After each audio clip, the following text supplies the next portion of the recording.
Hello friends, இப்போ நீங்கள் வீடியோவில் பார்த்துட்டு இருக்கிறது தொப்பி கத்திரியோட செடி. இது ரொம்பவே வித்தியாசமான ஒரு கத்திரி ரகம். பாருங்கள் ஃப்ரெண்ட்ஸ், இதனுடைய பூ பார்க்குறதுக்கு எவ்வளோ அழகாக எவ்வளோ பெருசாக இருக்குது பாருங்கள். அதே மாதிரி காயும் பார்க்க ரொம்பவே வித்தியாசமாக இருக்கும். நம்ம பொதுவாக அந்த கத்திரிக்கு மேலே அந்த காம்பு பகுதியில் ஒரு பூ மாதிரி இதழ் மாதிரி வரும். அது வந்து சின்னதாக இருக்கும் மற்ற கத்திரி ரகங்களில். இது ஆனால் கத்திரிக்காயை அப்படியே க்ளோஸ் பண்ண மாதிரி இருக்கும். இப்போ பார்க்குறது வந்து ஒரு பிஞ்சு உள்ளே இருக்குது, எப்படி கவர் ஆகிருக்கு பாருங்கள்.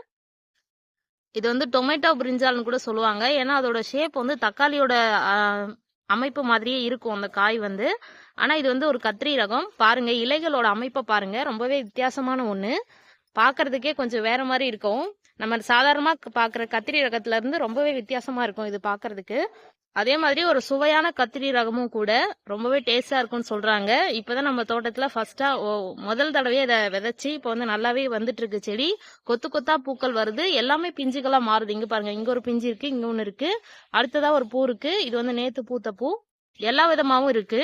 இப்ப இந்த செடியை நடவு பண்ணிருக்க இடம் வந்து இதுக்கு முன்னாடி எந்த செடியும் வைக்கல, ரொம்பவே வேஸ்டா இருந்த ஒரு இடம் தான். இங்க நிறைய குப்பைங்க தான் கொட்டி வச்சிருந்தோம்.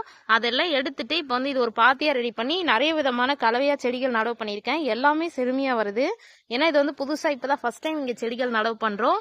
அதனால மண்ணுல வந்து நிறைய சத்துக்கள் இருக்கும். அதை எடுத்துக்கிட்டு செடி ரொம்பவே செழிப்பா வளர்ந்து வருது. இப்ப வந்து பாத்தீங்கன்னா பிஞ்சு விட்டுருக்கு. இன்னும் அடுத்த சில அறுவடைகளை இந்த செடியில இருந்தும் காய் நம்ம அறுவடை பண்ணுவோம். பாருங்க ஃப்ரெண்ட்ஸ், இதோட அமைப்பு எப்படி இருக்கு பாருங்களேன். உள்ள மொட்டு தெரியுது. பாக்குறதுக்கு இலைக்கும் இந்த காயோட மொட்டுக்கும் வித்தியாசமே இல்லாம இருக்கு பாருங்க. தனியா எடுத்து பார்க்கும்போது தான் இது வந்து மொட்டுன்னே தெரியுது. அப்படியே பாத்தீங்கன்னா எங்க மொட்டு இருக்குன்னே உங்களுக்கு தெரியாது.